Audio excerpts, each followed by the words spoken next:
My channel easy way to learn में आपका स्वागत है। आज हम पढ़ाएंगे फ्यूचर के बारे में। फ्यूचर टेंस क्या होता है। सबसे पहले आप लोग पढ़ेंगे पार्ट्स ऑफ फ्यूचर टेंस कि फ्यूचर टेंस के कितने पार्ट्स होते हैं। तो इसके हम लोग इसके पार्ट्स होते हैं, फोर होते हैं। सबसे पहले होता है फ्यूचर इंडेफिनिट, जैसे कि इंडिकेट किया गया है। दूसरा होता है फ्यूचर कॉन्टिन्यूअस और तीसरा होता है फ्यूचर परफेक्ट और चौथा होता है फ्यूचर परफेक्ट कॉन्टिन्यूअस। तो सबसे पहले हम लोग पढ़ते हैं फ्यूचर इंडेफिनिट के बारे में। इसकी हम लोग पहले पहचान देख लेते हैं कि कहाँ कैसे बनाया जाता है। तो सबसे पहले पढ़ेंगे इसकी हम लोग डेफिनेशन। इसमें लिखा हुआ है कि इस टेंस के हिंदी वाक्यों को पढ़कर पता चलता है कि कार्य भविष्य में होगा।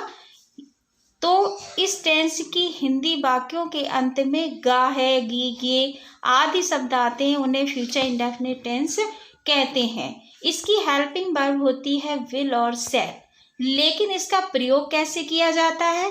शैल का प्रयोग आई और वी के साथ करते हैं और विल का प्रयोग अन्य कर्ताओं के साथ किया जाता है और इसकी मेन वर्ब में फर्स्ट फॉर्म का प्रयोग करते हैं। जैसे कि मैंने दो एग्जाम्पल दिए हुए, एक शैल का एग्जाम्पल दिया हुआ है, एक विल का एग्जाम्पल दिया हुआ है। तो मैं घर जाऊंगा, तो सबसे पहले हम कर्ता लिखेंगे। मैं की इंग्लिश होती है आई, फिर आई के साथ शैल का प्रयोग, जैसे कि ऊपर बताया गया है। आई के साथ शैल का प्रयोग करेंगे तो आई शैल गो टू होम। अब इसका हम विल का प्रयोग देखेंगे तो वह कल दिल्ली जाएगा, तो he will go to Delhi. अब हम पढ़ेंगे फ्यूचर इंडेफिनिट नेगेटिव के बारे में। तो इसका हम एक एग्जांपल ले लेते हैं कि आज मैं पढ़ने नहीं जाऊंगा। तो आज की स्पेलिंग सबसे पहले लिखेंगे, क्योंकि आज और कल की शब्द की स्पेलिंग हम आगे या सबसे लास्ट में लगाते हैं ट्रांसलेशन सेंटेंस के लास्ट में। तो सबसे पहले लिखेंगे आज मैं पढ़ने नहीं जाऊंगा, तो टुडे मैं की spelling I shall not go to study. अब हम पढ़ेंगे फ्यूचर इंडेफिनिट इंट्रोगेटिव के बारे में। तो सबसे पहले ये भी दो प्रकार के होते हैं, या तो एक क्या से शुरू हो या वाक्य के बीच में एक शब्द आते हैं, प्रश्नवाचक शब्द आते हैं। तो सबसे पहले पढ़ेंगे क्या वह आज पढ़ने नहीं जाएगा। तो सबसे पहले हम हेल्पिंग वर्ब लगाते हैं। क्या कि अंग्रेजी नहीं लिखते हैं, हेल्पिंग वर्ब लगाएंगे। तो हेल्पिंग वर्ब हमारी विल या शैल लगेगी, तो शैल तो लगेगी नहीं, विल लगेगा, तो will he go to study today.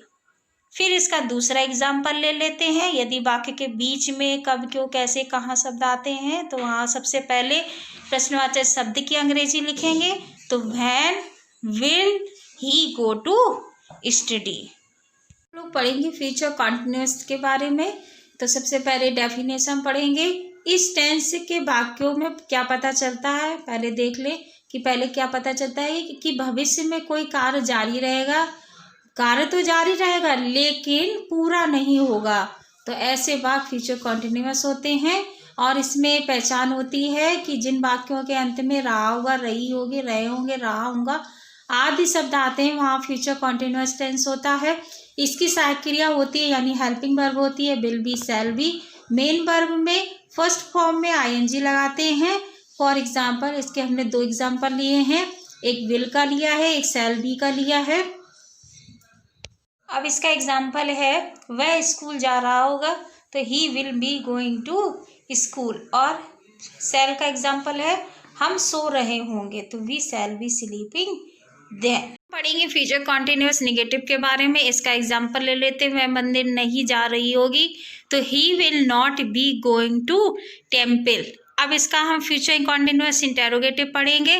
क्या वह गाना गा रही होगी, तो सबसे पहले सहायक क्रिया लगाएंगे, यानी हेल्पिंग वर्ब। तो will she be singing the song. अब इसका हम जो वाक्य के बीच में क्यों शब्द आता है या प्रश्नवाचक शब्द आते हैं, तो सबसे पहले हम उसकी स्पेलिंग लिखेंगे।